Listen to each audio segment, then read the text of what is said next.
Okay, everybody. Everybody in here knows that I like to start on time because otherwise I won't get done. So, well, when I was a college and high school student, I really didn't care whether I was there on time. But anyway, that's another story. Cliff is good. I talked to him yesterday, but he didn't feel like he was quite good enough to stand up here for an hour and talk. So I had told him I would do something else, something that's been on my mind, and we're going to talk about it today. We're going to talk about types. The way the Roman Empire administered its vast empire that it had was through a complex system of roads. The Roman roads allowed for movement of armies, public goods, officials, etc. This is kind of a crude drawn map of what they figured it looked like. Some of that is still here today, but it's not as connected, I don't think, as it was back in that time. There was 29 military highways containing 250,000 miles of road. There was an expression that said, all roads lead to Rome, and that was true.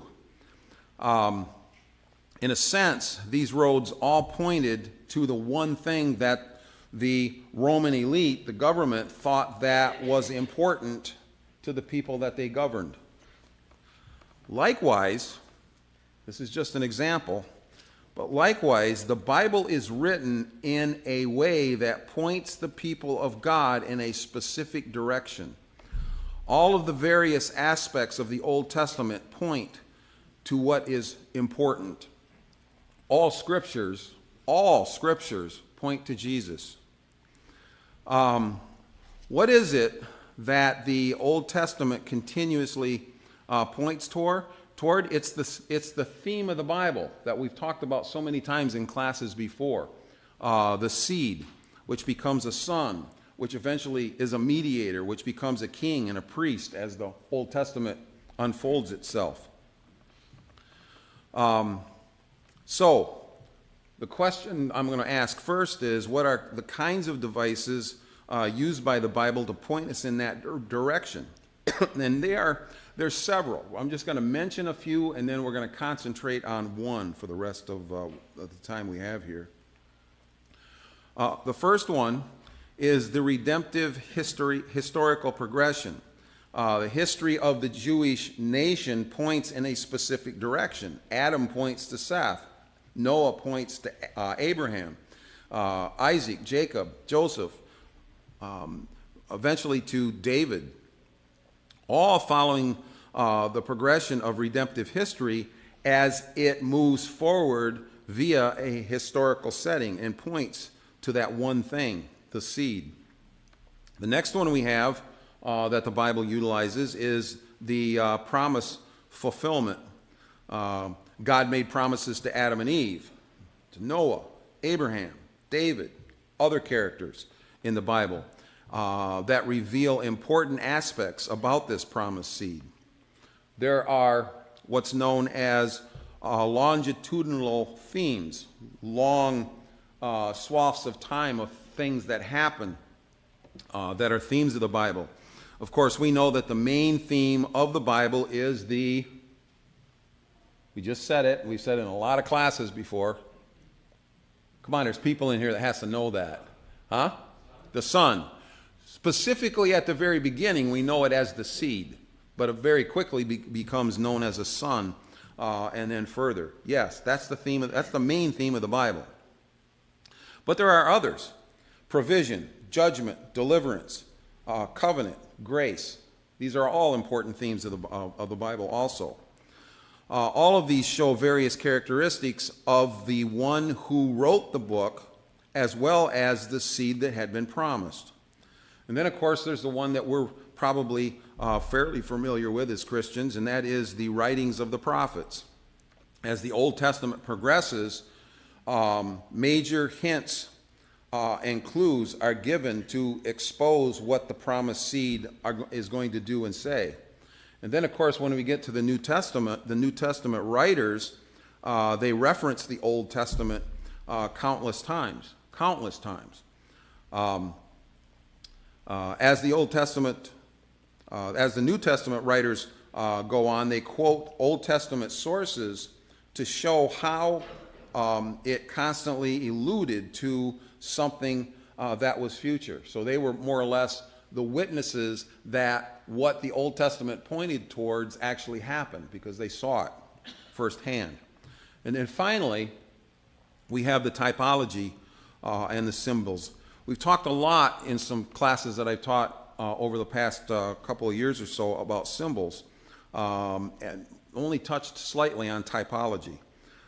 These are Old Testament redemptive events, people, or institutions that function in some way as a prefiguring. These right here that we're looking at are all melded together in one book called the Bible. They have a similar purpose, but they're all different. Prophecy tells what will happen, whereas history is telling what did happen. And then when we get to typology, that we're going to talk about today, it is God using history to foretell and act out aspects of what is coming. The Old Testament was and is like a giant neon sign pointing to what's important. All of these things, all of these aspects, all of these devices God is using like a big neon sign saying, look who's coming, okay? I planned this out. You should be able to see it in the scriptures, all right? Which is kind of what Jesus was referring to when, in Luke chapter 24, when he started telling the people on the way to Emmaus what was going on and explaining the scriptures. So,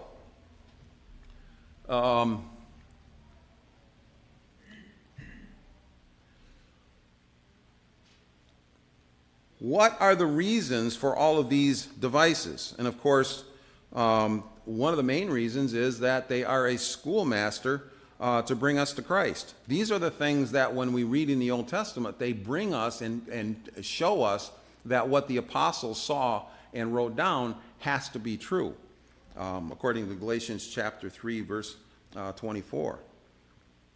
What does that mean, that it's a schoolmaster? Well, all of these devices allow us to better recognize the promised seed that was to come and that did come. The New Testament is the end of the story, and without these pointers from the Old Testament, we only have a dead Jewish guy that said he loved everybody and claimed to be God. You got to think about it that way. If you start with the Old Testament, you can't prove anything. You have to have that Old Testament to make Jesus the Son of God. It's impossible to do without the Old Testament. And so that those people that say that the Old Testament is dead, so we don't need to even study it anymore, I think they're missing the point.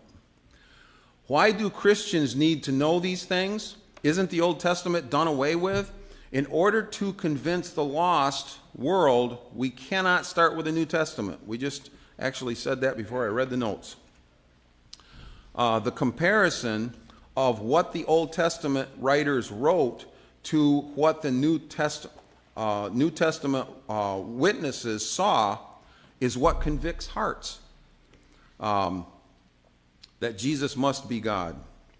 And why does the Bible utilize and emphasize these devices? To show that the Bible's origin could not have come from men living at different times that wrote in different, a lot of times in different centuries. And to give evidence that one author conceived the whole book. That's important. All of human history is in this one book written over a 1,400-year period of time by people that didn't even know each other. And yet all of these devices point us in the same direction. This is impossible unless someone outside of space and time knew what was going on and directed it. And where should we be able to see these devices that point to the promised seed? On every page of the Old Testament. Now, mind you, I don't always know every one of them, and I'm learning more and more of them all the time. And as Christians, I think we're supposed to be learning more and more of these. But they're on every page of the Old Testament. And could this have happened by accident? It is extremely, highly unlikely. Okay? So near impossible, we could say impossible. We have discussed some of these things extensively over the years, the symbols and the history and the prophets and the promises that were made. But today, I want to talk more specifically about types. First of all, what is a type? Well, the word type is the transcription of a Greek word, and that Greek word is on there. I cannot pronounce it. I don't even know what those letters are, which means to strike, or it means a blow, or it means a mark left by a blow. So for instance, and I've used this before, some of you might have been in my classes before where I actually bring in a hatchet and I whip it down really hard onto you were there, onto a piece of wood, and then I hide the hatchet and I say, okay, what made that? All right, if you didn't see me do that, you'd still know that there was a mark there, and that mark was made by something that was shaped in a specific way. So if you were looking for what made that mark, you would be looking for a hatchet with that particular shape. A hatchet doesn't have the same, doesn't give the same mark as a chisel or as an adze. Okay, every one of those make different marks. And in the Old Testament, the marks that we see, as we're going to explain further what a type is, the marks that we see are specific to who they point to. A type in the Bible always points from the Old Testament into the New. That's important to know also, because I've heard people say before, well, you know, this thing in the New Testament is a type. No, that's not how it works, okay? The types and all these other things that we've been talking about, and I listed at the beginning of class, are all meant for God taking from creation until the time of Jesus and pointing us to what he wanted us to see. They're Old Testament things that are important.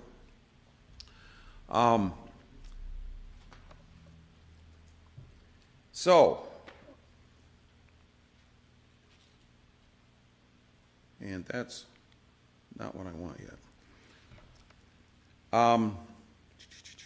The types that God chose to use in the Old Testament all point forward. All of these types and shadows, so to speak, are historical people, things, events that God specifically chose to fit as clues into the redemptive story.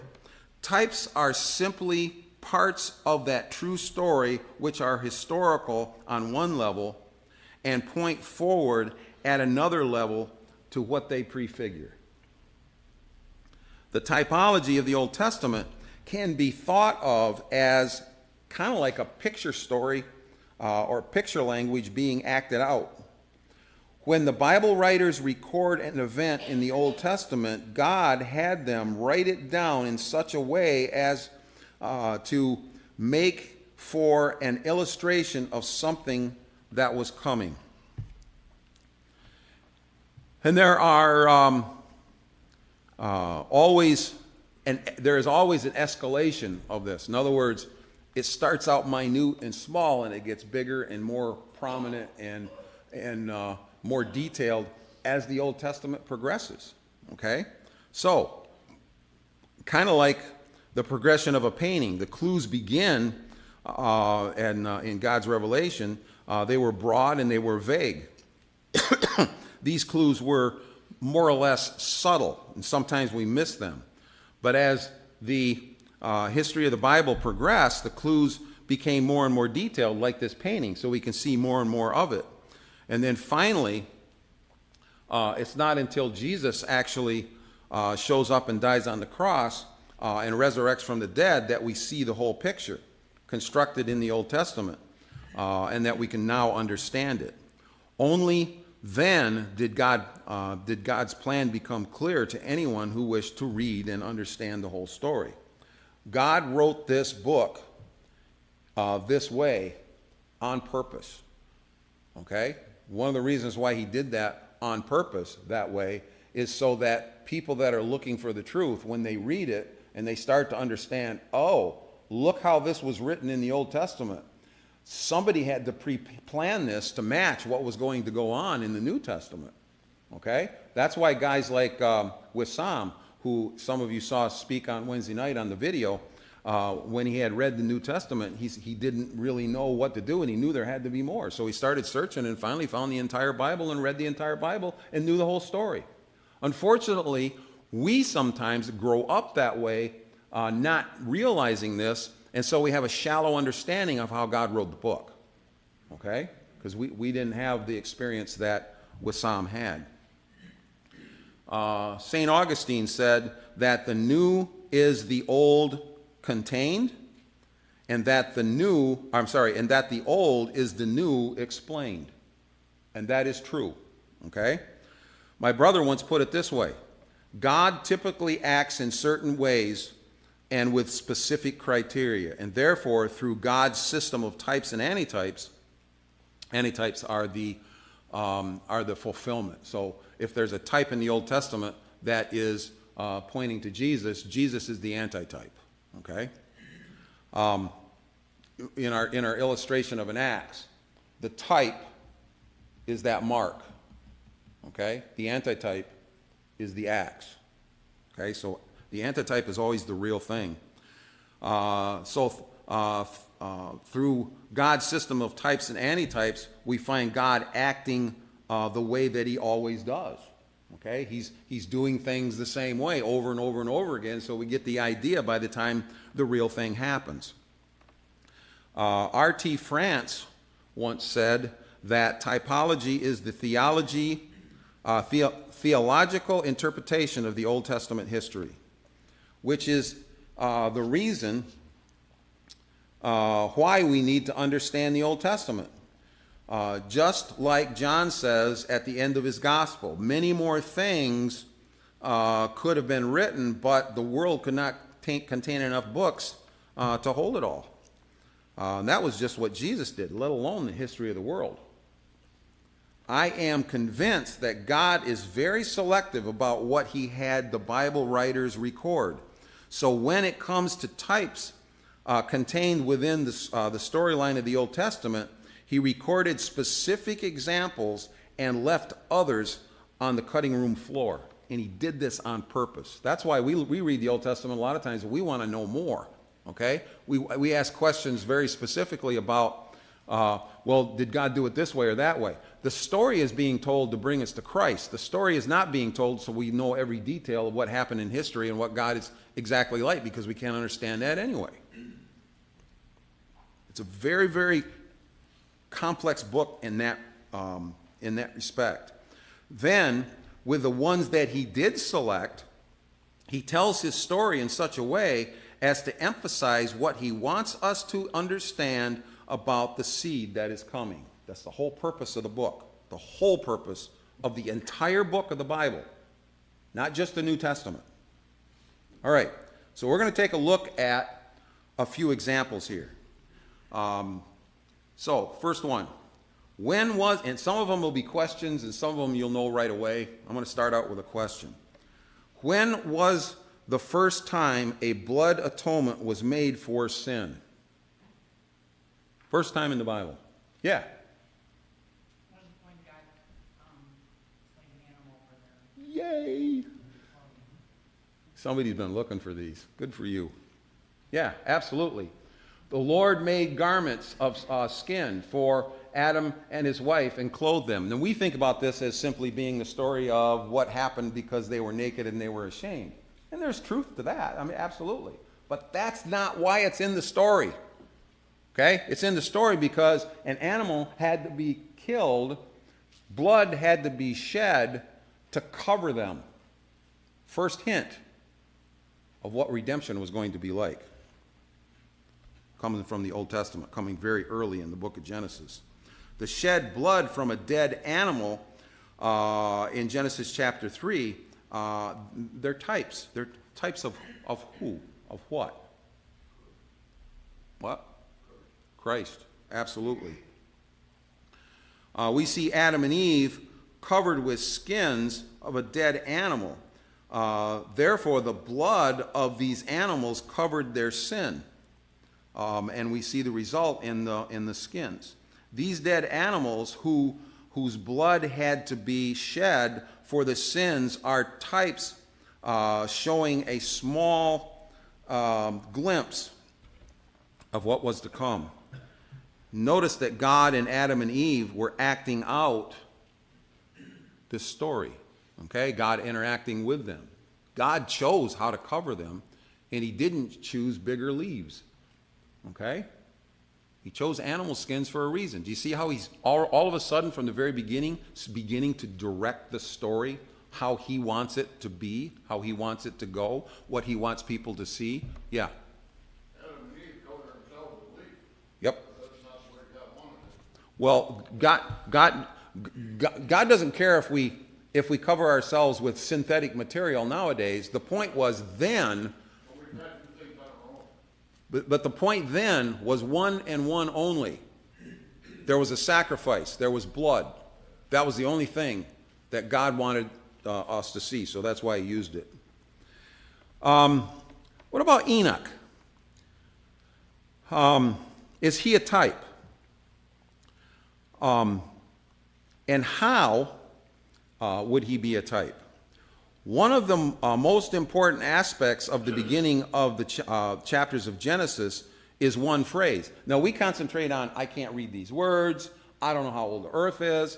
I think all that's important, but there's something else that's the most important, and it's repeated for us so we don't miss it over and over and over again. What is that? And he died. And he died, and he died, and he died, and he died, and he died. Over and over and over again. What's that in contrast with? That's in contrast with the fact that they didn't have to die, but now God said, you shall have to die, and then the beginning parts of Genesis proves to us that that started happening. Okay? Death penalty had been just given to mankind, and in the genealogies, we see the beginnings, see it being carried out time after time without hope of a commuted sentence. But then, this long list is interrupted by one man who did not experience death. Okay? It says, and I can't read that without my glasses. I can't wait till I get my new glasses so I can see. Although Enoch lived a total of 365 years, Enoch walked faithfully with God, and then he was no more because God took him. He didn't experience death like all these other ones in there that said, and he died. Enoch then becomes what? He becomes a type of what will happen to those who are followers of the God who creates. Enoch becomes another clue, so to speak, that there is hope. That someone is coming to save mankind from the horrible predicament that they are in. Next, when we discuss Noah in Genesis chapters 6 through 9, most often we concentrate on things such as, could all the animals fit in the ark? Could the water really have covered the whole earth? How hard did Noah preach to everybody on earth? And what was gopher wood? These things are important, and I think the story is true. I know it is. Okay? But that is not what's important here. By focusing all of our attention on these things, we missed some things that are extremely important to the plan. So, for instance, it says in chapter 6, verse 14, make an ark out of gopher wood, make rooms in the ark, pitch it on the inside and pitch it on the outside. Now, I will tell you that most translations do not use the word pitch twice. A few do. The ones that don't use the word pitch twice are wrong.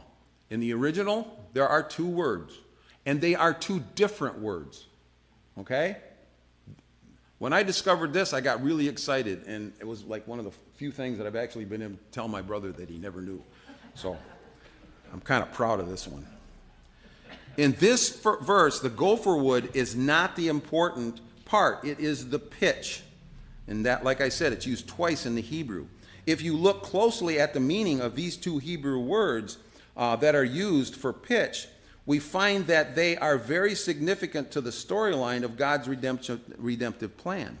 What's the reason? Because they have a primary meaning that is not a sticky substance that keeps water out. All right? There is another Hebrew word, which I forgot to write down. There is another Hebrew word that's talking about sticky stuff that keeps water out. And that's used in the entire rest of the Old Testament every time they want to use the word pitch. But not here. Okay? Here they use two different words. The first one is K-A-P-H-A-R, coffer, and it means to cover over. The word is used 94 times in the Old Testament, but this is the only place in the Bible, in the Old Testament, that it's translated pitch. It's never translated pitch in all those other 94 times. In fact, 71 of those other times, it's translated to the idea of to make atonement in the context of a sacrifice. It also means to purge or to make reconciliation or to the forgiveness or mercy. For instance, and we could do 71 of these, and we're not going to take the time, but one of them is in Leviticus chapter 14, verse 20, where it says, "And the priest shall offer a burnt offering and a meat offering upon the altar. The priest shall make an atonement." That word is K-A-P-H-A-R, make an atonement. It's not pitch. They're not supposed to make pitch. Okay? It's to make an atonement for him, so he shall be clean. You might ask the question, and I'm not going to get into it right now, but why did the Bible translators not bring that out? I think they should, because we're supposed to see this. The second word that this verse translates pitch is K-O-P-H-E-R, kopher. It is used 34 times in the Old Testament, and again, Genesis chapter 6 is the only place where it's translated as pitch. Every other time in the Old Testament, it's translated as things as a ransom, a bribe, a price of a life. And in one isolated example of those many is found in Proverbs chapter 21, verse 18. The wicked are a ransom. That word is K-O-P-H-E-R, and it's not translated pitch here, is it? For the righteousness, for the righteous and the faithless and the upright. We might ask, where else do we hear this kind of language? Okay? All over the Old Testament, and even into who? Specifically? Christ. All right? So why were these two words selected by the writers instead of the original word pitch? I think that's important. I suggest that the ark was covered with atonement and mercy on the inside and a bribe or a paid ransom on the outside. These two Hebrew words way back in Genesis tell us that the ransom or a price must be paid in order to receive atonement and reconciliation, etc., forgiveness, which is, in a sense, what Noah did receive. In this respect, pitch becomes a type of what Jesus will be, what Jesus will do.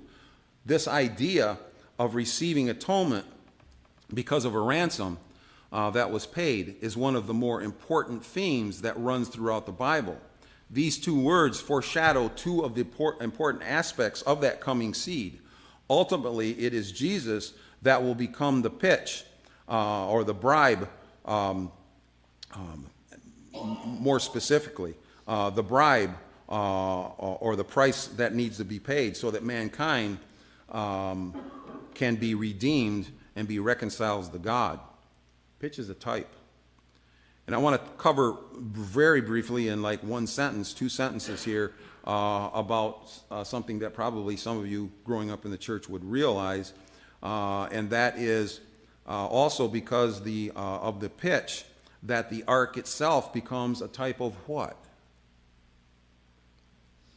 Because of redemption, mercy, and etc. What is the ark, Noah's ark? What is it a type of? Oh, Terry, you know this. I was thinking separation from sin. Well, that's true, but where does that happen now? Oh, Christ. The church. Okay. Okay? The ark becomes a type of the church. You're either inside or you're not. You're either inside that redemptive process and you're given forgiveness because of the bribe, because of the ransom, or you're not. Do you see how the Bible in the Old Testament is telling the story of what Jesus is going to do? Yeah. So is Cofer, in regard to the ark, like a punishment? I mean, outside. Kind of. Yeah, I've thought about that before. Get on, nobody. Jesus took our punishment, so that's the reason why he would. But I've thought about what I think you're thinking also, and I don't know for sure whether that's intended, because sometimes you can take these too far. But what happened on the outside was what? Everybody was dying. Yeah. Exactly. All right.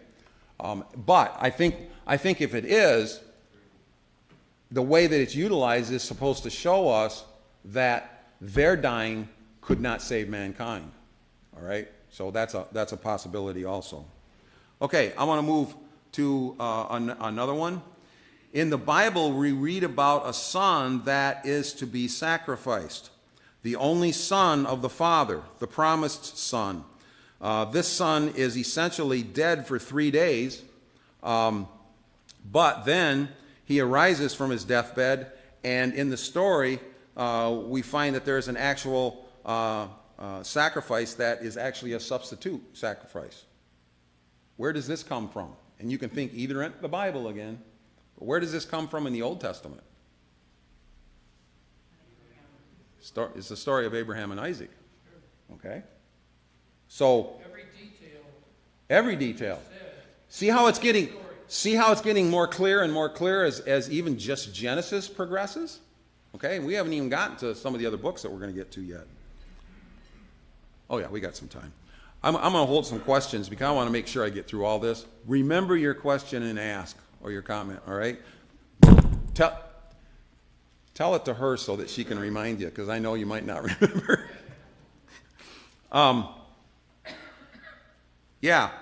Who is this story about? Ultimately, it's about Jesus, but it is a typical way that God works, and it's told in the story of Abraham and Isaac. So, we have Isaac traveling with his father for 3 days, essentially a dead man because he was going to get killed. And it was on that 3rd day that they got there, and during the sacrifice, what did he do? He arose off from the idol. He rose from the dead, so to speak.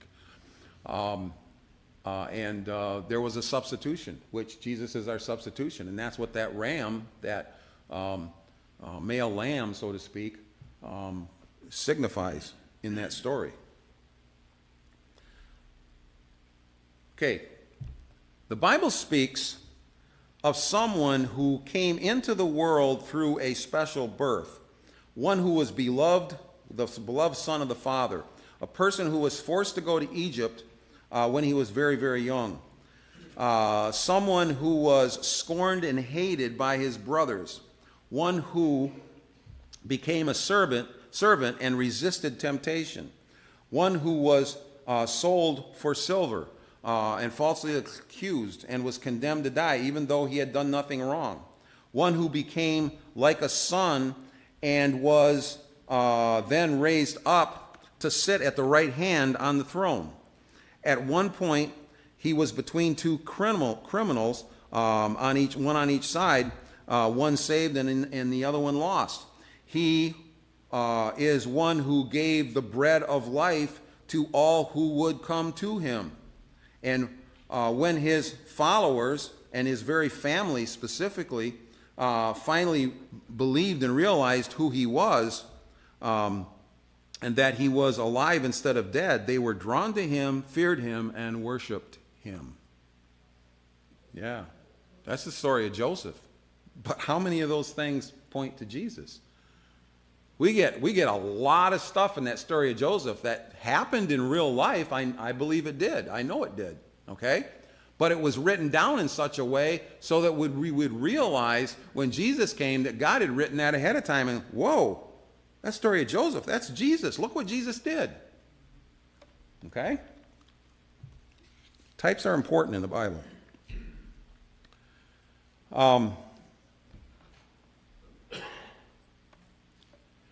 This is God, of course, using Joseph's story, writing it down in such a way to show how God is working in his typical way to accomplish his goals. The next one we could talk about is Moses. The parallels between Moses and Jesus are too numerous to ignore. We're not going to go into detail on all these, but he was, of course, he was hidden after his birth because the government was looking to kill him, kill the children specifically, but Moses, of course, escaped it just like Jesus did. And like Joseph, Moses was also raised up in the household of the king, who was a pharaoh at the time, that's what they were called, and ascended to the right hand of the throne. Moses was the person that led God's people from bondage. Okay, we're in the bondage of sin. They were in the bondage of Egypt to the promised land.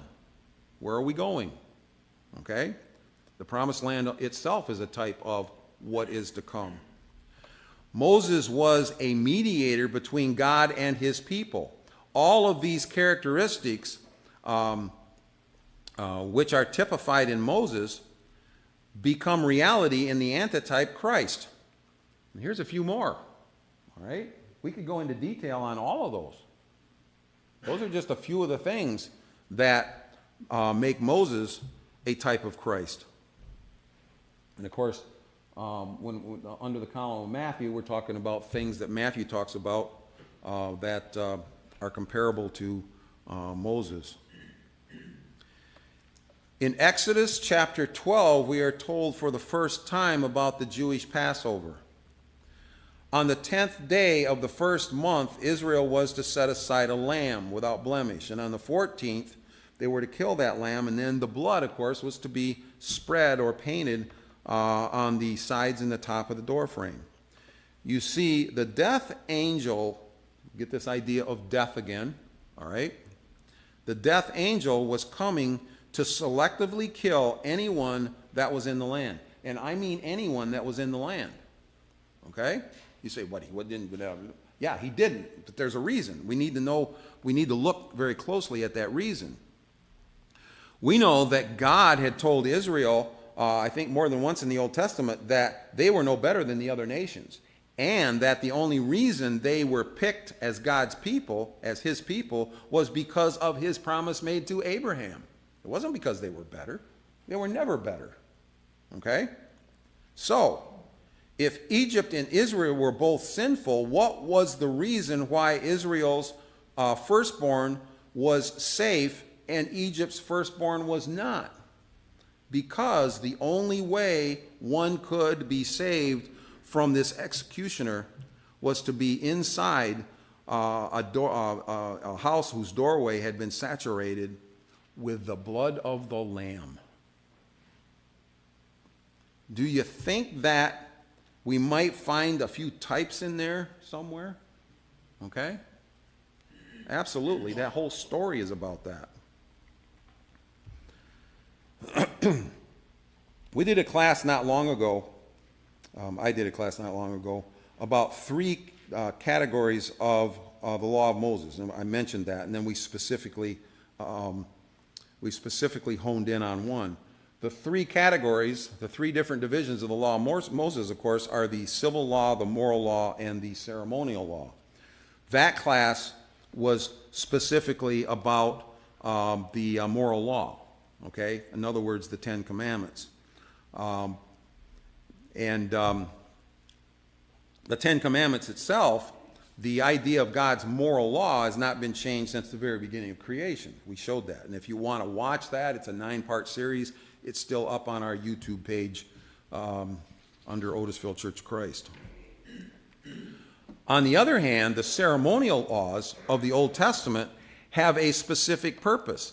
They were given and then acted out over a period of about 1,400 years for the specific purpose of showing how salvation works and what the Messiah would be like. That was the whole purpose of them acting over and over and over and over and over again, doing all those detailed, boring things that was we sometimes only call that the law, not thinking that it's divided into more than one section. But that's an important part of it, was that ceremonial law. Most, if not all, of these ceremonial laws were types of Christ, each and every one of them. And we're supposed to see Christ in them as we read the Old Testament. They were among the most clear examples of how a type works. The New Testament book of Hebrews gives us clear details, gives us some clear details of how these apply. Okay? And I'm just going to talk about a few of them briefly. First one, of course, is the Sabbath, which was a type of rest that we're going to receive at judgment, according to Hebrews chapter 4. And you can view the details on that if you want, how at least I explained it in that 9-part series. Part number 6 talks specifically about that on the Ten Commandments. The high priest was a type of priest that Jesus would be, according to Hebrews also. Only the high priest could enter into the Holy of Holies, and only with blood could he enter. This, of course, typifies what Jesus would do after dying on the cross. He would take his own blood, okay, in there, into the real most holy place. But his priesthood is said to be in Hebrews to be a better one than even the one that was under the law. So the Hebrews tells us that it's actually patterned after Melchizedek, Hebrews chapter 7. Melchizedek, of course, is a character way back in Genesis. A priesthood that predates the law of Moses. It has no beginning and it has no end. When Melchizedek is first mentioned in Genesis, interacting with Abraham, we wonder why this character is even there. But in Hebrews, we see that Melchizedek is a type of Christ. His priesthood typifies better or more exact than the priesthood of the Jewish Old Testament. We have the tabernacle. All right. We have the idea that Hebrews chapter 9 says, by this the Holy Spirit indicates that the way into the holy place is not yet open. What's it talking about, that it's not yet open? Well, there was a veil there, of course, but what happened to that veil? When Jesus died, it ripped. There's a way in. See all that symbolism? See all that typology? Okay? He talked about what it was back here and how no one could go in except the high priest. But when Jesus died, it was ripped because now it is enterable through the Messiah. That's all typology. And it goes on to say, of the good things that have come, then through the greater and more perfect tent. What's that more perfect tent that Hebrews is talking about? The most holy place signified where God was, which is heaven. But for us, we don't enter a most holy place made out of men's hands. We, of course, go into a holy place made out of that God has created, okay, for us. The Pentateuch says that the inside walls of the tabernacle were made of gold, okay? As a kid, I remember thinking that must have been a really dingy place because there wasn't any windows in there, all right? inside was gold. And there were lamps that were very bright. That place was lit up. How often was it lit up? All the time, 24/7. Do you think that there's a little bit of typology there that says that there was no night inside that place? There was no night. The priests had to constantly keep those lit. What does the light stand for inside there that was lighting it? Easy, guys. Jesus. I think it stood for Jesus, because in him is the light. That's why he was using those phraseologies. Okay? These are types. Jesus said, I am the light. We're going to make it, I think. We've got the sacrifices and the atonement and that sort of thing. These are all important.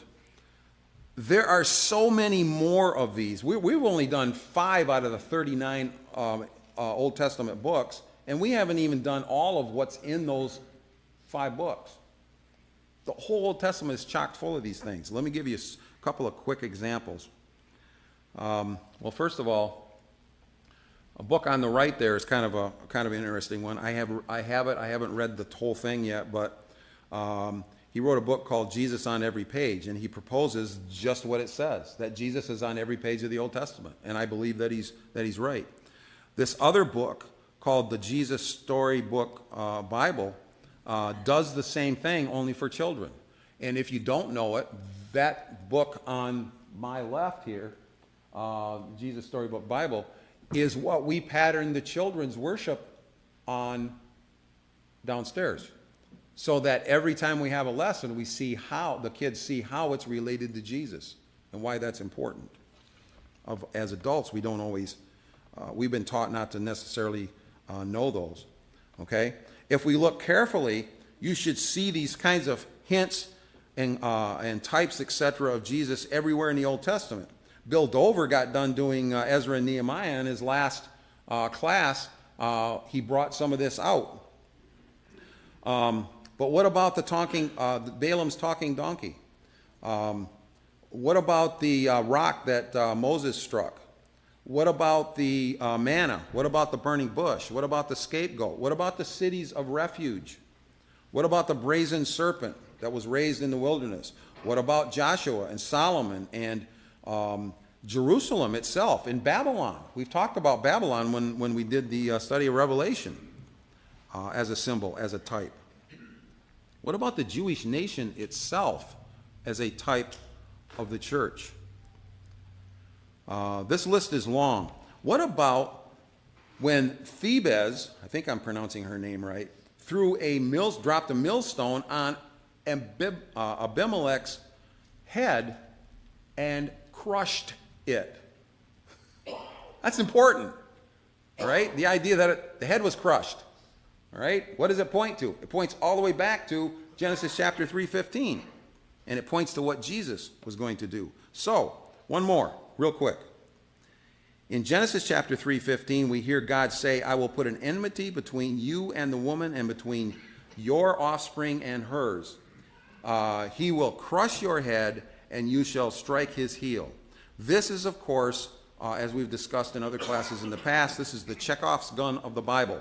If you're not familiar what a Chekhov's gun is, I can do a class on that again sometime, but basically it's something seemingly out of place and unimportant when it is introduced at the beginning of a story, but that becomes essential to the outcome at the end of this story. In fact, it is the thing that will resolve the story. And if you look at movies nowadays, there's a lot of them with Chekhov's gun in them, where something in the very beginning of the movie doesn't make sense as to why it would even be there. In fact, we almost ignore it, and sometimes do. But by the end of the movie, it's that thing that saves the day. God's quote in Genesis chapter 3:15 is that Chekhov's gun. There's going to be a seed that's going to crush the head of the serpent. That doesn't come to fulfillment until the cross. And a lot of things along the way in the Old Testament point towards that. They're typical of it. So, where in the Bible do we read about a son who fights one with scales and against all odds succeeds in crushing the head of the enemy? David and Goliath.